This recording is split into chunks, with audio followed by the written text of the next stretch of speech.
Have you ever wondered how your GPS works and how it knows to show you the nearest location of a gas station, restaurant, or supermarket? Your GPS uses a data structure called a graph.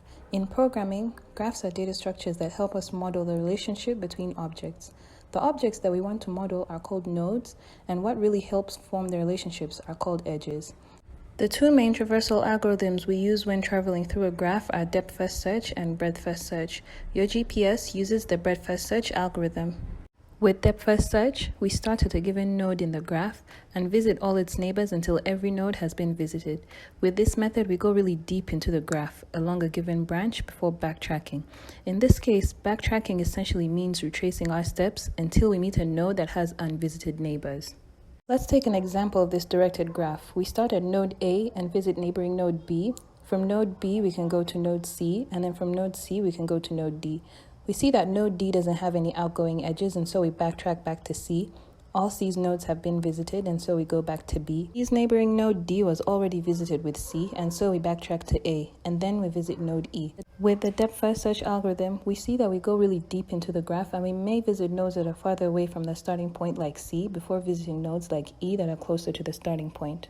With breadth-first search algorithm, we start at a given node and visit all its immediate neighboring nodes before going to the next level in the graph. To do this, we use a data structure called a queue, which is an abstract data type that uses the first-in, first-out principle. We start by putting the first node A in our queue, and we keep processing every node until our queue is empty. We remove node A from the front of the queue, visit it, and add its immediate neighbors in the queue. Next, we remove node B and add B's neighbors. E has no neighbors, so we continue to the next node. With this traversal, we see that we are traversing our graph level by level and also hit certain nodes faster than with the depth-first search algorithm.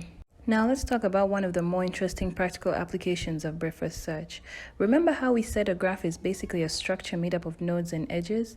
In a GPS, different landmarks or junctions are seen as nodes, and roads and highways are seen as edges. This is a map of a fictional town. Suppose I have a medical emergency. I need to find the nearest hospital. If my GPS were to use a DFS, I could get there, but it could be using a longer route, or even worse, I could hit a dead end and lose more time trying to find the correct route. This can be a problem in the case of an emergency where each and every second counts. But because my GPS uses a BFS, the GPS is able to identify neighboring nodes at the same level quickly and explore the routes that are more likely to lead me to my destination. Of course, your GPS takes more things into account, like the amount of traffic on the road or the number of stop signs, but overall, the BFS traversal algorithm is the algorithm of choice to give you the shortest path to your destination.